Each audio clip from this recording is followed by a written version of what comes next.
GPAT TV, Facebook Live. We are excited about today's topic. I am Access Your Inner Wisdom's host, Chariesse Boyd, and I will be one of the guests for we have our part two during this Kidney Awareness Month in March.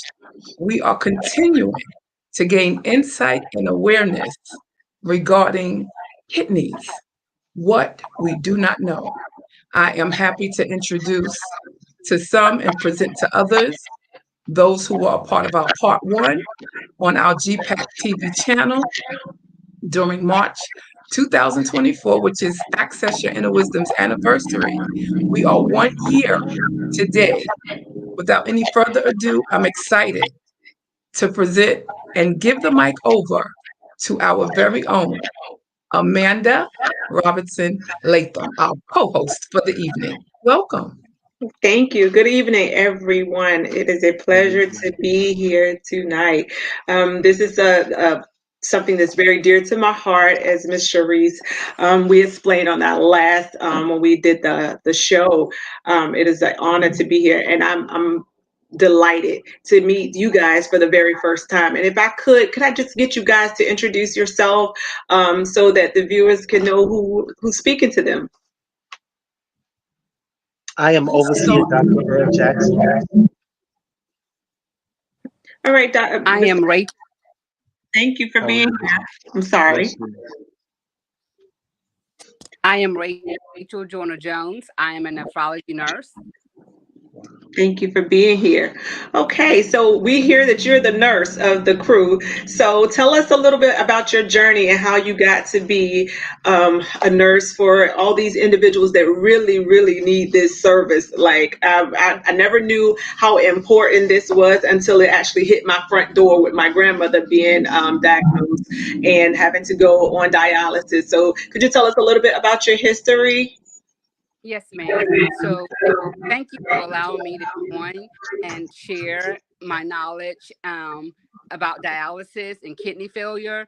Honestly, I came into dialysis because my grandmother also was on dialysis.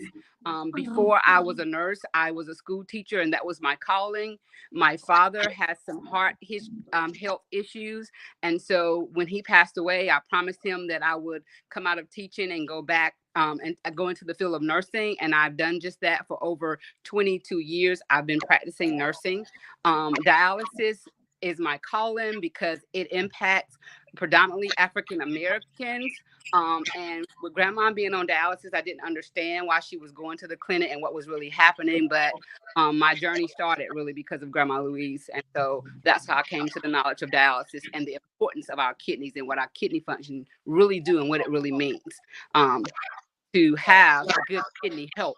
But most of the time when our patients start dialysis, they have no idea that they are even in kidney failure. So I'm very passionate about our nephrology patients and about educating the community about dialysis or kidney failure and what we can do before we even get to this point. Awesome. Thank you so much for what you do. And Overseer Jackson, tell us about your journey and what brings you here and your passion for this cause. Being a kidney recipient myself, being on there for 3.5 years, the Lord worked a miracle. Yes. Soon as I said, after I've suffered a little while, 1 Peter 5:10, got to the place of being frustrated, upset, downright mad. I realized that I had power in my mouth. Wow. And I began to speak it. I began to say, I'm healed, even when I felt bad. And so I am a kidney transplant recipient, very happy about it, have my own kidney group. And I'm just here just to say thank you. Wow.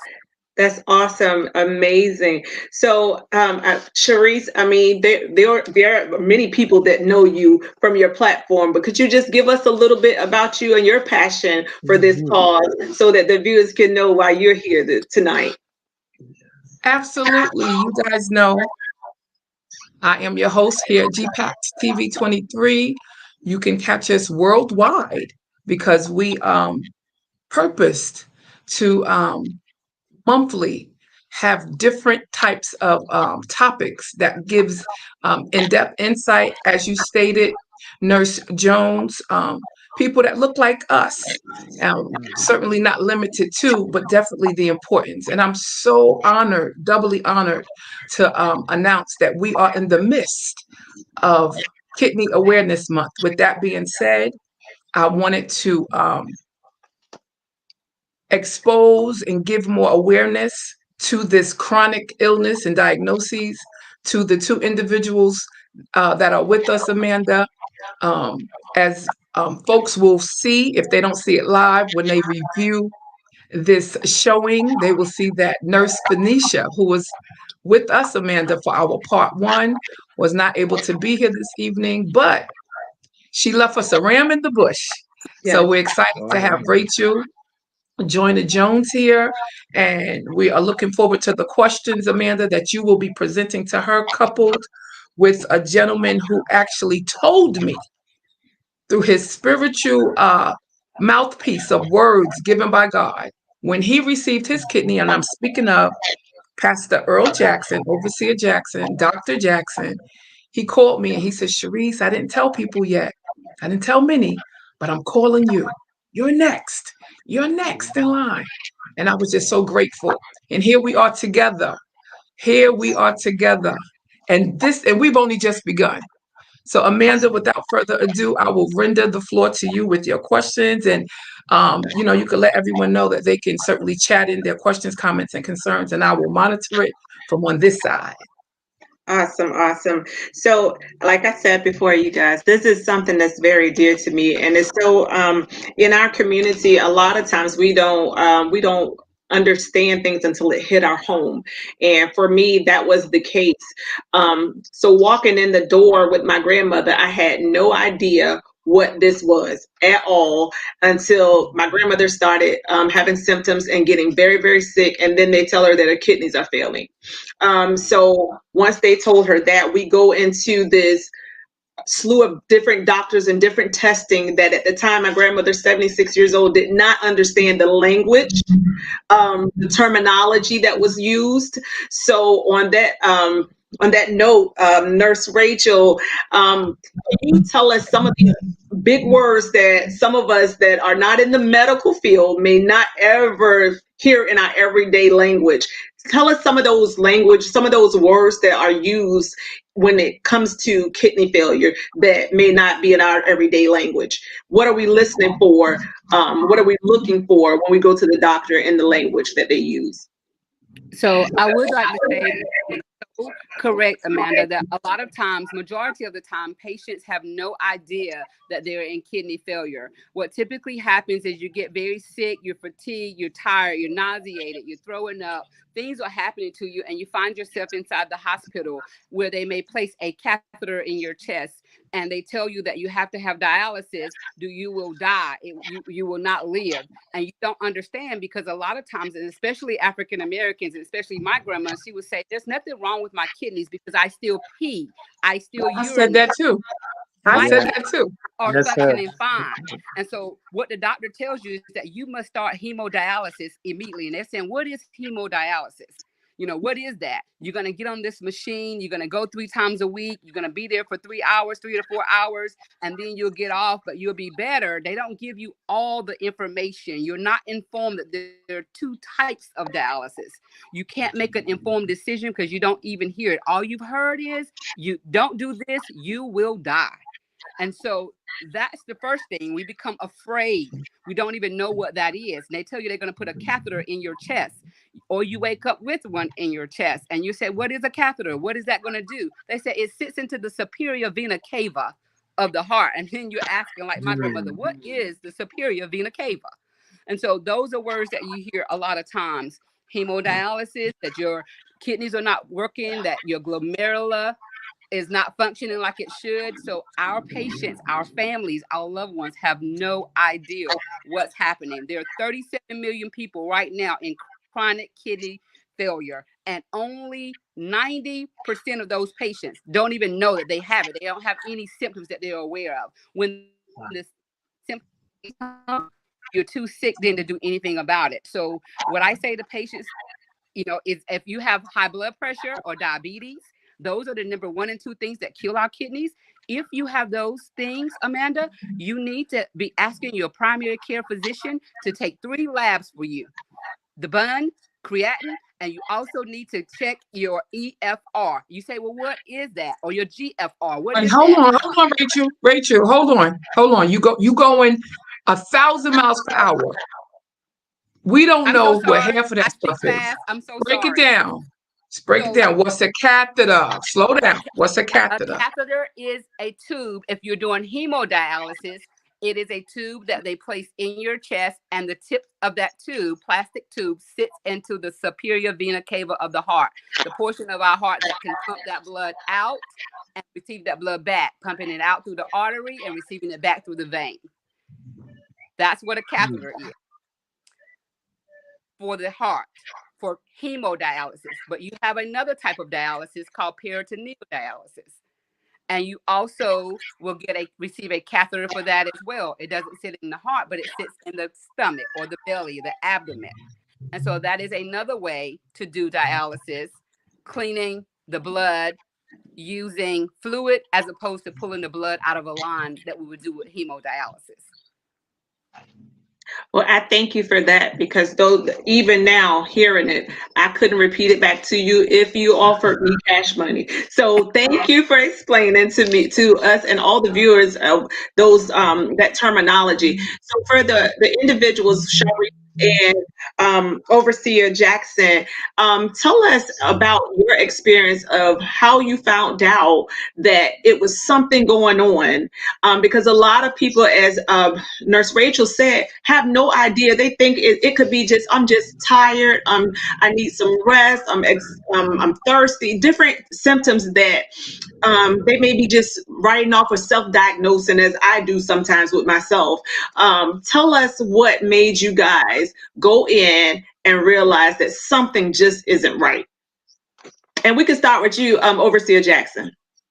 Men are very peculiar because we don't like to go to the doctor.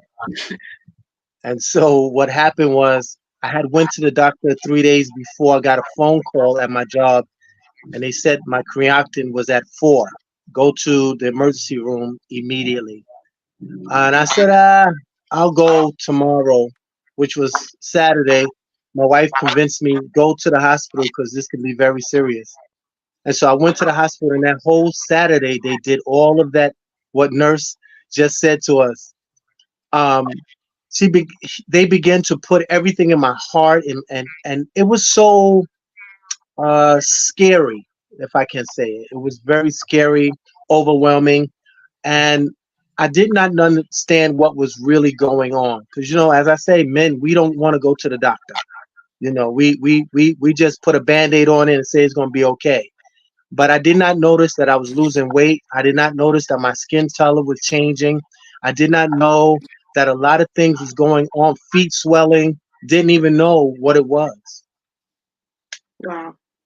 Okay, and Chariesse, I know I heard your story before, but some viewers have not. And it sounds a little bit different than Overseer Jackson, because you were not actually having those symptoms to your knowledge. You went in for a regular checkup. Am I right? Explain. Can't hear you, hon.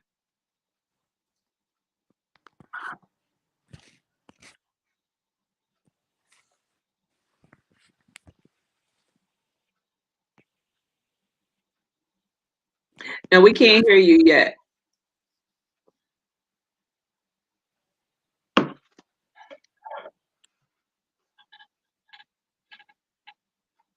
Meanwhile, while she's getting everything squared away, Nurse Rachel, do you hear that often with a lot of men? They're usually at almost their final stages before they get to treatment because of their reservations of even going to get regular checkups or going to the doctor, as Overseer Jackson was just stating. Do you hear that a lot with men?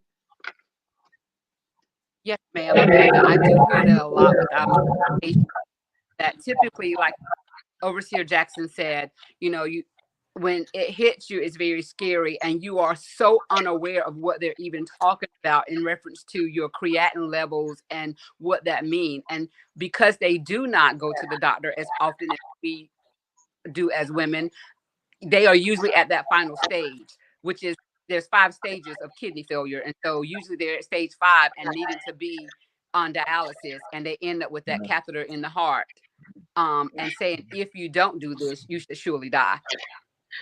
So you use the word, and I dare not try to say it again for you. The levels, what are they called again? That you said their levels is usually already too low. There are, if your glomerular filtration rate, which is the glomerulars are the things inside our kidney that does the filtering in the first place. Okay. For lack of better term, like the car filter, the oil filter in the car. You know, Okay. when we put the oil in there, the filter filters it and then sends it to the motor, right? Yeah. All throughout. Kidney is the same thing. A lot of patients like to say, or people say the heart is the most important organ, but kidneys are very important because they filter the blood. Absolutely. Right? And our blood get toxins in there because of what we put in our mouths to eat and what we drink. And some of those things are good things that we need for our body, but then some things not so good, or too much of it is not good for us. So the kidney do all the filtering. In addition to that, it makes urea and helps us to pee, to urinate, and we get rid of toxins out of our blood in our body through urination. You know, it can only come through defecation or urination. Absolutely. And then we also can sweat toxins. Okay. So a lot of times what happens is we don't understand the process or what's happening to our bodies, especially for us that are still making urine. We think, oh, we're still urinating, so everything is okay. And what I like to tell my patients is that we're not making good urine. What is good urine? Urine that's filtering and pulling out those toxins. Okay. And if they're not pulled out, like Overseer Jackson said, he had an increased creatinine. Creatinine. So he stated, if I'm not mistaken, you said yours was a 4, correct, Overseer? Yes. What is a good level for those that are listening? What's a good range? And if he was at a 4, how critical was that for him? He was stage 5 kidney failure, therefore needing dialysis. Needing an artificial kidney, which is what dialysis is. Hemodialysis uses an artificial kidney to filter our blood, to do the work of the kidney. Okay, so a good number. The great number, the recommended number for creatinine is 0.60 to 1.3 milliliters per deciliter is the great number. So if his number was a 4 and the normal level is from 0.60 to 1.3, you know Overseer Jackson was already in complete stage 5 kidney failure. Wow. Yes. So Overseer Jackson, so I heard you say that you know everything moved fast for you. You didn't have a lot of times for a lot of time to ask a lot of questions, because everything was needed to be completed immediately because it was a life or death situation for you. And I hear that being something very scary. So normally, Nurse Rachel, when you hear that, you're in let's go stage 3, stage 2. Is that immediate time for to get on dialysis, or do they have options at that point? At the point of stage 1 and stage 2 and stage 3 has 2 parts. There's a stage 3A and a stage 3B, and how it's staged is according to your filtration rate. So if your filtration rate is 90%, there she is. If it's 90%, up to 90% and not greater than 90%, you're in stage 1. If it's 60 to 89%, that's your filtration rate, you're in stage 2 kidney failure. If they're checking your lab every 3 months like they should, if you have diabetes, blood pressure issues, or if you've had any acute kidney injury, you still should have these labs drawn quarterly. Stage 3 says you're in moderate kidney failure, stage 3, and that means you're filtrating between a 30 and 44% rate. But stage 4, you are in severe kidney failure when you're 15 to 40, 15 to 30, 29% rate. You're in stage 4. Stage 5 kidney failure means that your kidneys are filtering less than 50%. It's operating on less than 50% functioning with that glomerular filtration rate. And so that's where Overseer Jackson was when he had that creatinine of a 4. Wow. Okay. My question to Overseer was, did he have blood pressure issues or any of those things beforehand? I had all of them: blood Oh, wow. pressure, cholesterol, sugar. They run in a pack, so they always hanging out with me. Wow. Yes. So, Yes, sir. Chariesse, are you back with us? Can we get your story now? Welcome I'm back. back. Now I Welcome just back. want us just to breathe. I'm back. Nurse Rachel, breathe. Yes. Because this is what kidney failure looks like. This right here. This is what it looks like. Dr. Jackson, that's what it looks like. Yes. Do we go through? Absolutely. Are we going to be in a panic? Not with the higher power. No. Mm. And I don't want us to be anxious. I want us just to take it all in and trust God, if I may say that. Easy Mhm. does it, do it easy. Yes. Um, in contrast to you, Pastor Jackson, I had one symptom in common with you. One, I don't have any other diagnoses prior to dialysis. I have a Mm. history of hypertension. That's it. Okay. I met patients that had lupus, diabetes, heart issues. I was blessed to have one. Once I went on dialysis, my pressure went Wow. normal to low with no more hypertension medications, no more water pills, no. And I said, so you mean to tell me it took kidney failure for my blood pressure to get in control? Funny but not funny, right? It's Right. true. It's true. What I had in common with you, Pastor Jackson, was the swelling. I was only able to put on one pair of sneakers. So, yeah. The catheters, I heard you speak about catheters before the computer took me in the clouds. I had to have a catheter 3 times. Mm. So, did you have a catheter, Dr. Jackson? I had a catheter, and I was scared to even have to be honest. I was scared to wash up because if it get infected, it can really mess you up. And so many a times I would just write to the right side, praise God, and under the arm. But I was so scared of that area because I didn't want nothing to go in it. And then I was in panic mode because now that word expire or die became relevant to me. It shook me up so bad that I was scared to eat. I started losing the weight. I was a big guy. I was like 200 and something pounds. And then I started losing the weight. I started coming down like 230, 225. And I was so scared. Everyone's like, what are you eating? I said nothing because I was scared. Well, Wow. I'm Amanda. I'm totally the opposite. I wasn't scared. I wasn't afraid to wash. I Hmm. ate. I just went into this thing with positivity. It was surreal. And Hmm. ladies, we're not going to team up on you, Jackson. But women, we can It's all endure. right. It's We all right. can. It's all right. But I'm gonna give it back to Amanda. And to those that are listening, you can certainly chat in your comments and questions. I'm not able to see everyone that is on, but I'm ready to receive comments and questions as Amanda goes forth. So, Sharice, I did ask about your journey, but Overseer Jackson explained that he was told to go immediately to the hospital. I remember when you shared your story when we were actually doing the recording that, hey, we're not going to just do that. I want a second opinion. I maybe need a third opinion. I need a fourth opinion. I want to know what this is, what that is. Overseer Jackson stated that he didn't really have a lot of time to ask all those questions as you were able to. And could you tell us the difference that made for you to be able to ask questions and to be able to, I remember you saying you were able to go and view the facility for the, when you were going to get dialysis and you were able to experience that.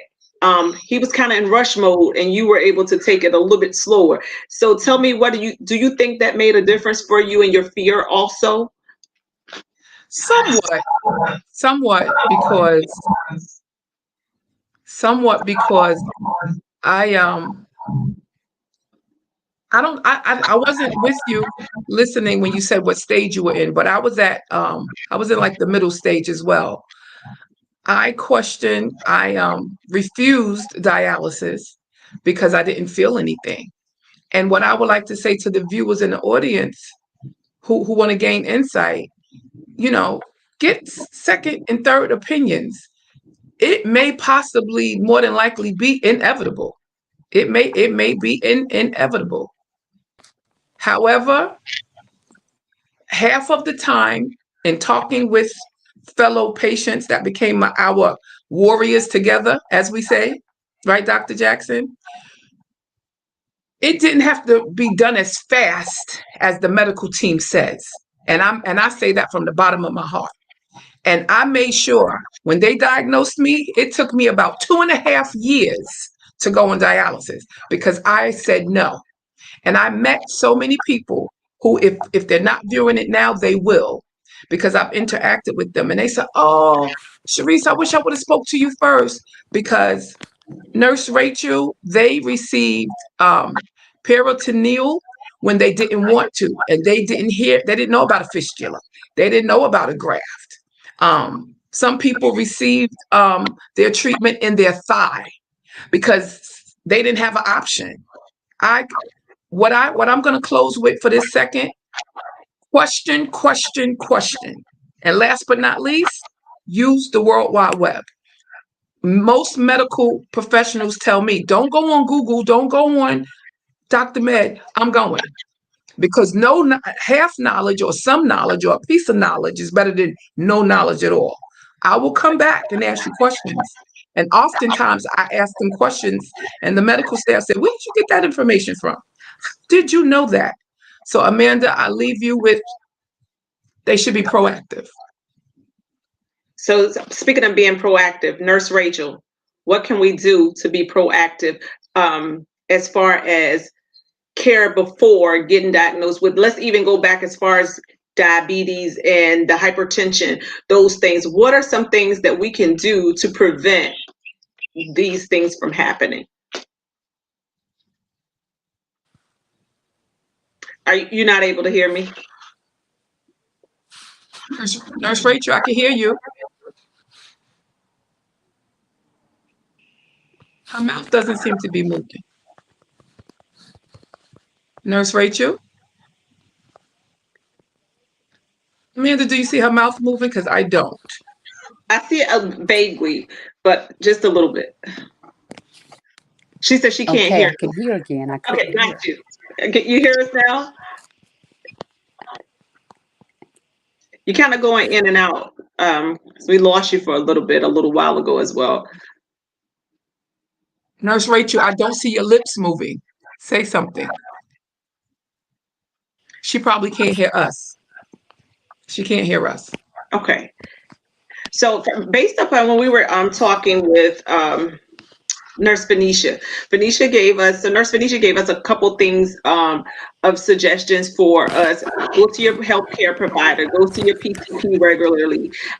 As you were stating, Overseer Jackson, as a male, stop being afraid of hearing what you may hear, because you may not hear it, but it's better to be safe than sorry, and go to your primary care physician. Would you agree with that? Those that experiences Overseer Jackson and Chariesse, do you think those things are essential for us to prevent us to get into these stages where we're lost now and we are actually no options up besides let's go get dialysis? I believe that we should take this very serious. I don't think it's a joke. I don't think it's something we should do haphazardly, because our lives are on the line. I heard my sister say she took time to figure out if she was going to do it. I didn't have time to think about it. I was thinking about living. And the thing that got me the most was I thought about leaving my wife and my kids unprotected as a man. I just could not see myself leave them unprotected. I was scared. I have to be honest. I was scared. I changed a different color. My sister, who's on the line, Dr. Maisha, said I looked like a Nigerian because I was so dark.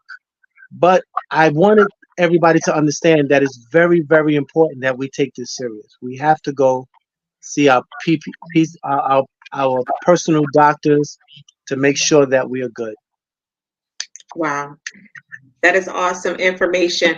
And as I stated, it was when Chariesse gave her testimony to me, and she stated that had she not been going for her regular checkup, she would have not known anything. So Hmm. I would just want to just as not even as a medical professional, but just as someone who care and has experienced this from a personal perspective, go see your primary care physician. It is very important to go see your primary care physician. Um, and I just having you guys on the line. So I'll ask you, what are some other things that you would offer the people? To give them advice to do to be proactive in their health so they won't get to the stages that you all experience. What are some suggestions you have, Chariesse? Oh, okay. One suggestion would be definitely get your checkups. I don't know if that was mentioned already, but it can't be mentioned enough. One simple one, and I hear this commonly, we don't like to drink water. Fall in love with drinking water. Why? And Nurse Rachel, if you could hear me, I'm sure you can attest. And if I'm wrong, I'm sure you'll correct me. Drinking water is a cleansing agent. It cleanses.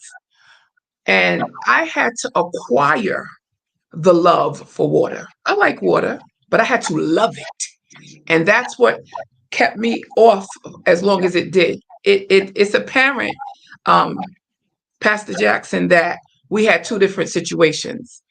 I do remember refusing, and they saying, "Well, what about your children? Well, what about your spouse?" I said, "Well, I don't have any children. I'm divorced." "Well, what about your family?" I said, "They know I'm going to heaven." I was real, real like, I don't want to get on that machine. "Well, why would you want to give up?" I said, "I'm ready. God said we're not here to stay." And they kept sending social workers in to talk to me. They were sending the head doctor to talk to me. And I kept saying no, kept saying no.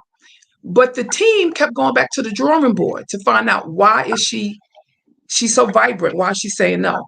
So they came with questions. What are your apprehensives? I don't want to stop working. We can make it so you don't stop working. I don't want the peritoneal on my stomach. Okay, we could put it in your arm. I don't want the graft. We'll screen you for a fistula. I was giving it all to them.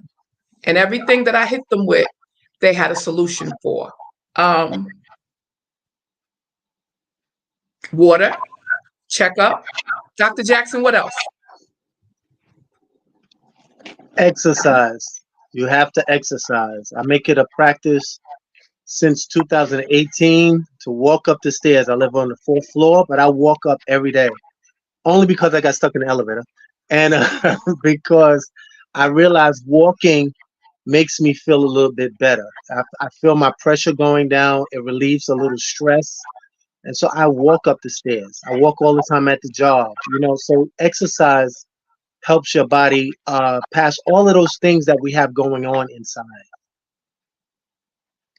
Sharice, what was the breaking point? I heard you say that they offer so many different things. What was the one thing that was like, you know what, I have to go. I have to do this. What got you to the point that you knew it was time for dialysis? The first time I was able to be discharged from the hospital, having my way. And they just kept watching me and looking at my what is it called? The GFR? Okay, GFR. And my breaking point was I started to swell up. I got super, super skinny, super duper, that it didn't look right because everybody know I've been heavy, thick all my life. So I had this head with nothing at the bottom, and I started to swell up. That was the start of the breaking point. Part two of the breaking point was I started getting tired. I started walking slower, and my body was retaining fluid unbeknownst to me. Last but not least, and I didn't mention this in part one, my legs would tingle every night, uncomfortable. Um, and I would urine a lot at night, to the point where I hardly ever slept.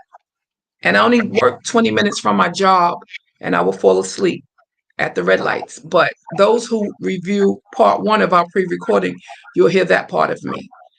But when I couldn't hardly walk and I couldn't get in any shoes, the fluid was building up on my lungs, right, Nurse Rachel? And I couldn't hardly breathe.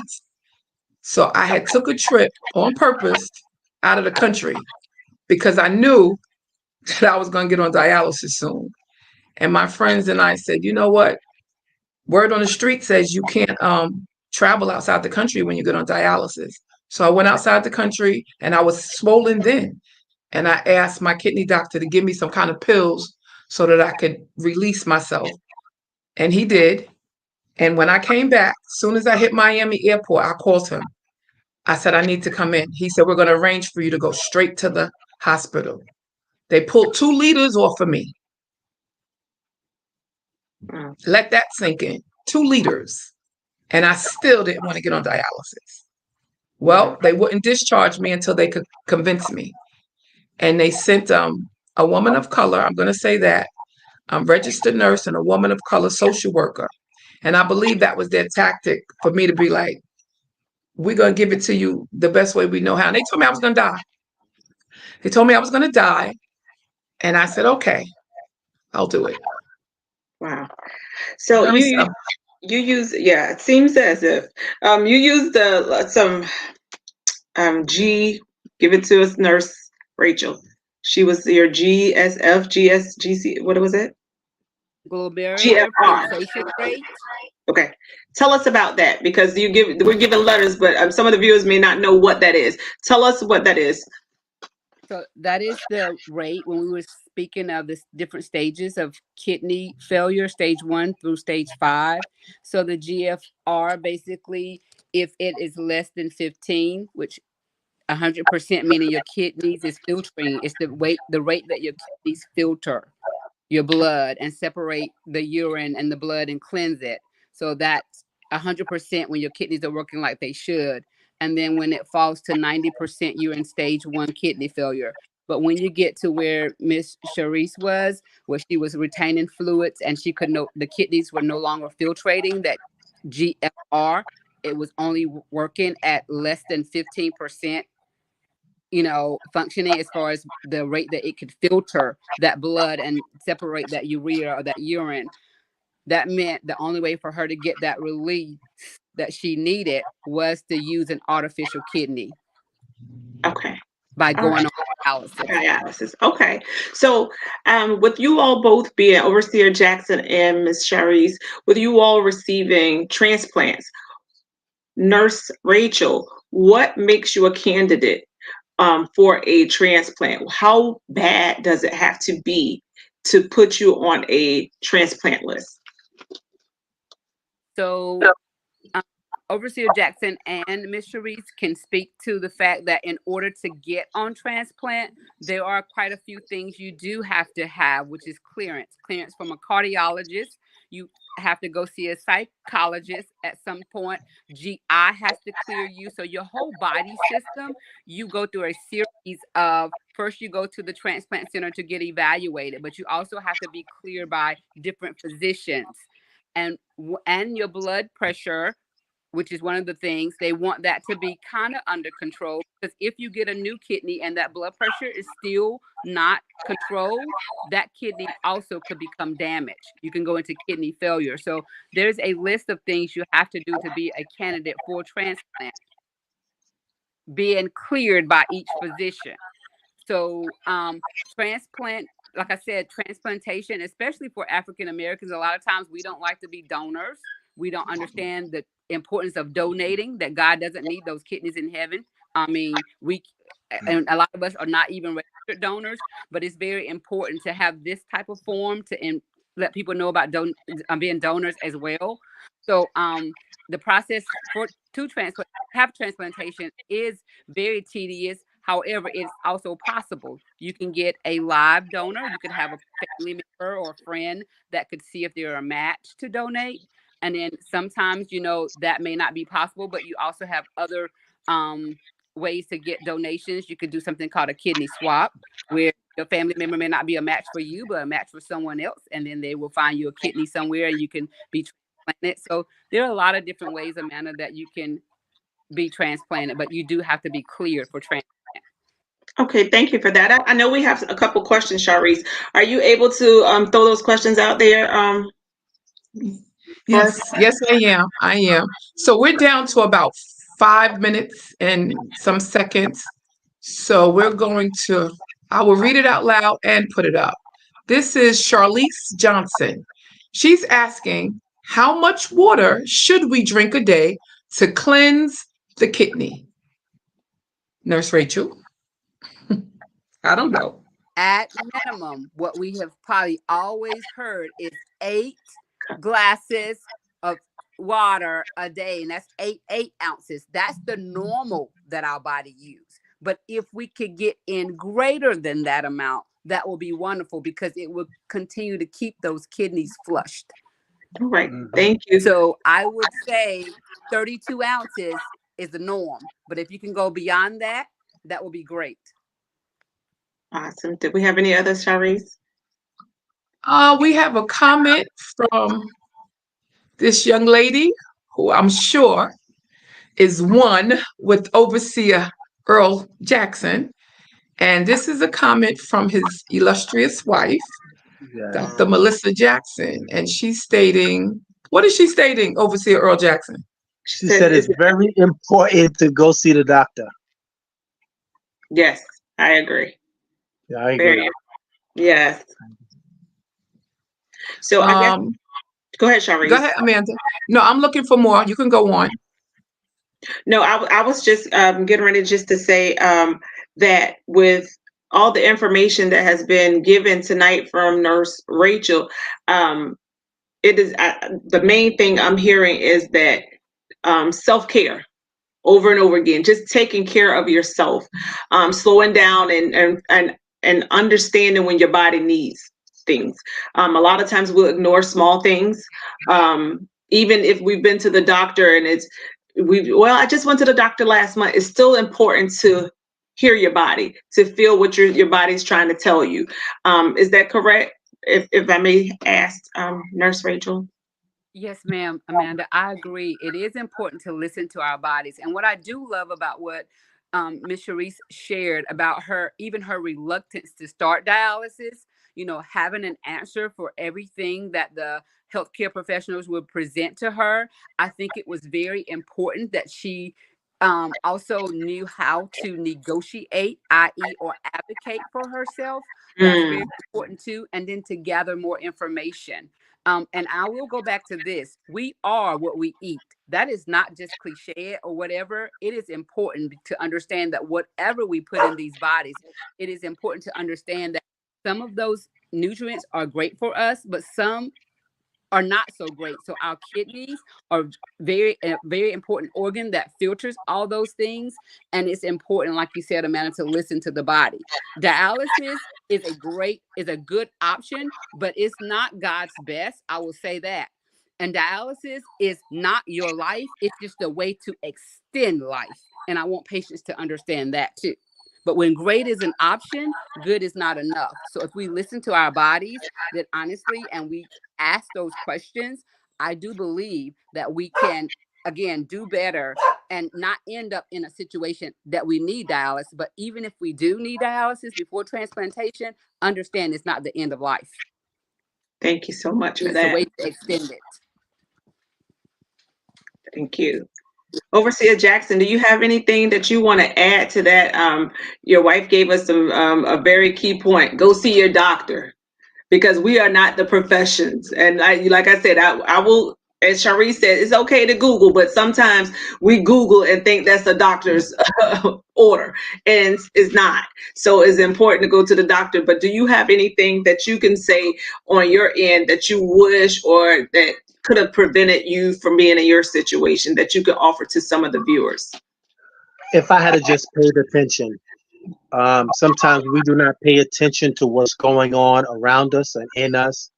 And sometimes, like you say, we ignore it. One thing happens and we say, It'll be all right. Let me get a Band-Aid. Oh, it's all right. Let me put a scarf on it. Instead of trying to cover it, we need to go and take care of it. One of the greatest things I found out, and to my sister Chariesse, is that if you have a team that really loves you, like my wife does, she's going to make sure I don't eat certain things. She's going to make sure I don't drink certain things. I haven't drank soda since 2018. Every now and then I cheat. I have a little, water with some, what's that, cranberry juice or something like that. But she wants to keep me healthy. Yes. And then I used to have 3 sets of clothes, a small, medium, and large, because I go through so many changes. Because you're trying to keep up with the insulin, you're trying to keep up with the medicine, you're trying to keep up. But I'm just trying to say to us, just try to keep up with yourself, because you're the only person you're going to spend time with. So we have a question. How does dialysis affect other parts of the body, like anemia, low iron, besides eating? How can you balance that in the body? Nurse Rachel, can you help us out with that? Yes, ma'am. So hemoglobin, which tells us about our blood count, or whether we are anemic or not, it is impacted by patients that are on dialysis, because a lot of times our patients have low hemoglobins when they're on dialysis, and even before they get on dialysis. So what we do in dialysis is that we take labs once a month for our patients, looking at their anemia management. And some of our patients, even before they start dialysis, they are on what we call ESAs, or supplements, basically to increase that blood count. They get iron, they do receive iron, and they also receive something called epigen or Mircera, which is a synthetic form of red blood cells, to increase that level. So just again, going to the doctor, paying attention, and getting those monthly labs would also help to maintain good hemoglobin levels and iron levels. Thank you. Chariesse, I saw we had another quick question. Could you read that? Because I'm not able to see that one anymore. Okay, we're actually down to like a minute and a half, so I'm gonna. Okay, I'm gonna show it. It says Dr. Earl David Jackson trusted God through the whole process. His faith in God definitely increased. And this was from Dr. Melissa Jackson. I have another one, Amanda, to read. And it states, it's from Maria, Yes. Eva Maria Mercer. That's the one, right? Says, what foods should we avoid or eat less of to help our kidneys function properly? Uh, Nurse Rachel. I would say that also depends on the patient, because if you have a history of diabetes or obesity and all those things, we don't want to eat those foods that are high in sugars and high in fats. We do know that we, again, want to use that same food pyramid, getting in a lot of green vegetables. That's very important to us too. And I will say, when you're in kidney failure, staying away from the potatoes and those things that are high in potassium is very important, because potassium can impact our heart health.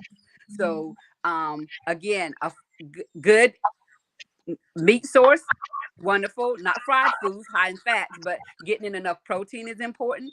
In addition to that, your green leafy vegetables are important, but decreasing those carbs, and specifically when we're talking about potatoes, like French fries, potato chips, sweet potatoes, although they are very good, and sweet potato pies, but decreasing those things that are high in potassium. And Chariesse, I see you smiling. But I love fried foods. I didn't say to get rid of all of them, but to Look, be don't we cognizant. all? So, Charlize Johnson says this was great. Thank you for sharing. I'm now the comments are coming in. This is another one from Dr. Melissa Jackson. She said this has definitely educated us on what we should do to prevent kidney failure. I'm going away with listen to my body. Self-care is very important. I think Yes. Amanda echoed about that self-care. She pushes on that self-care. All the time. So let me say, I'm watching the time, I'm looking at us, I'm excited. Let me announce this. When I was preparing to come here this evening, I was watching the news, And Facebook has been having technical issues all day. So it's not you, it's not me, and it's not us. Let's exhale for that. Right. Facebook has been having trouble. It made national news. So we got through it. And I'm so happy that these questions finally pushed through. And I don't think they all came through because I'm getting texts saying, I'm having difficulty. It's frozen. I can't hear you guys. But we thank and praise God for Access Your Inner Wisdom. This is a monthly broadcast that we air live, and we also have repeats all on GPAT TV 23 Facebook page. You can find us on YouTube. You can find us on, and look at me disappearing. On Roku, can you still hear me though? Yes. I can hear you and I see you. You can you can find us on GPAT TV 23.org. That's the World Wide Web. I definitely want to shout out Brother Sam, who was on the line all the way from West Africa. And I wanted to pinch Pastor Earl, talking about who he looked like. I said, I'm going to pinch you, Pastor Earl. We are grateful that this reaches worldwide. I want to shout out some folks who were trying to get on and who were on different platforms. Some individuals came on through my page and our alternate pages. Creative Woodworks out of the West Coast in California is a survivor. He is a warrior. He is a dialysis warrior. And let's give it up for, that's Brother Jabari. Mr. Epps, who's in Garysburg, North Carolina, along with his family, his wife, Shermelle Epps, and Sherlyn Epps. We are grateful for Charliesse Johnson, who was able to maintain from beginning to end. We are grateful for, of course, Dr. Melissa Jackson and Eva Maria Mercer, all the way from Brooklyn, New York, who maintained. I wasn't able to see everyone. And certainly to you, co-host, up-and-coming doctor, Amanda Robinson Latham. Doesn't she do an awesome job? She was doing it just off the rip. She was just doing it. And I love her natural gift. To you, Overseer Earl Jackson. Oh my God. And you spoke that thing to me. Not many months hence did it come to pass, and I did receive it. Thank you so much, Nurse Rachel, for stepping in the absence of Venetia Brown at the last hour. You came in guns blazing. I mean, your guns was just firing. I had to slow you down some. You were gone. You were gone. But we're going to get you back because we have a group that I'm going to let Overseer Dr. Earl Jackson speak about in 15 seconds. Sir? We have a group called the Kidney Lifers. We are inbox right now because of our respect for each other's privacy. We're doing an inbox thing. If you want to be a part of our Kidney Lifers, we have people from California, from Florida, from Washington, from all over that are sharing their stories, how the Lord has been blessing. And we encourage each other each morning. We get up, we talk about good things. We even do pictures. How are you feeling today? So if you like to be a part of our Kidney Lifers, you can reach me or our executive administrator, Chariesse. Amen. We are welcome to have each and every one of you. Please come and support us on our Kidney Lifers support group on Facebook. Yes, thank you. Thank you again. I'm going to turn it back over to Amanda, but I have one more thing to say. When there are groups on this Facebook, there's an administrator or a moderator, and you can't post things unless you get their permission. So I utilize all of those platforms, and I got permission from 2 groups. They Facebook messaged me and told me that they weren't able to get on. But the good news is both of those groups have over 2.k members. So this will get out. This shall go out. Last but not least, I will keep you guys posted because I will be on our local news again this year, like I was last year. So CBS, here I come.